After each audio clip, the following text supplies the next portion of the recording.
एक समय की बात है कि एक बादशाह अपने साथियों के साथ शिकार पर निकला। जंगल में अचानक कई शेरों ने उन पर हमला कर दिया। हर तरफ अफरा तफरी मच गई। जो जिधर देखता भाग खड़ा होता। बादशाह भी अपनी जान बचाने के लिए बेतरतीब भागने लगा। इस भाग दौड़ में वह अपने साथियों से बिछड़ गया और एक ऐसी जगह पहुंच गया जहां घोड़ों का एक अस्तबल था। बादशाह की हालत बहुत खराब हो चुकी थी, कपड़े फट गए थे और वह बुरी तरह थक गया था।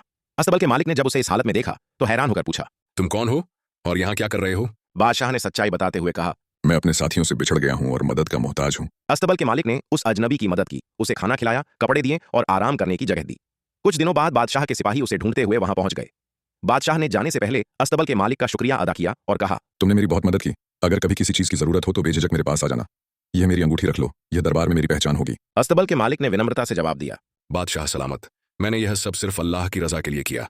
मुझे किसी चीज की जरूरत नहीं। बादशाह मुस्कुराकर वहां से रवाना हो गया। नसीब की परीक्षा शुरू होती है।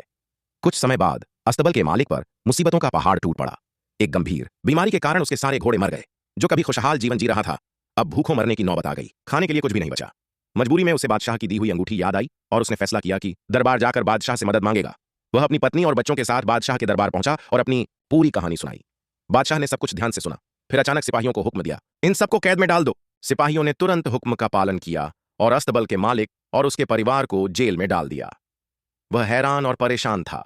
बादशाह से गुहार करता रहा, लेकिन किसी ने उसकी नहीं सुनी। नसीब का रुख बदलने लगा। कुछ दिनों बाद एक सिपाही जेल में आया और कैदियों से पूछा, तुम में से किसी को कोई काम आता है? अस्तबल के मालिक ने जवाब दिया, मेरे पास कोई खास हुनर नहीं है, लेकिन मैं घोड़ों की देखभाल और उनके लिए बेहतरीन चाबुक बनाने में माहिर हूँ। सिपाही बोला, तो यही तुम्हारा नया काम होगा। अगले दिन उसे चाबुक बनाने का सामान दे दिया गया। वह दिल में शिकायत लिए काम करने लगा, क्योंकि उसके पास और कोई रास्ता नहीं था।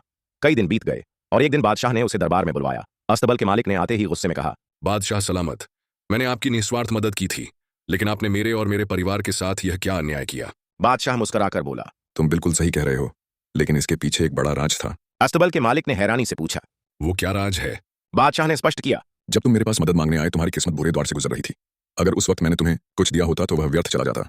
मैंने तुम्हें कैद में डाला ताकि तुम्हारी किस्मत का रुख बदले। जब तुमने चाबुक बनाना शुरू किया, शुरुआत में तुम्हारे चाबुक 5 रुपए में बनते और 2 रुपए में बिकते, यानी घाटा हो रहा था।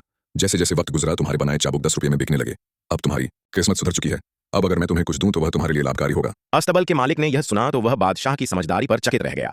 उसने बादशाह का शुक्रिया अदा किया और समझ गया कि कभी कभी किस्मत की परीक्षा जरूरी होती है ताकि हमारे नसीब का रुख बदले। सबक सीख।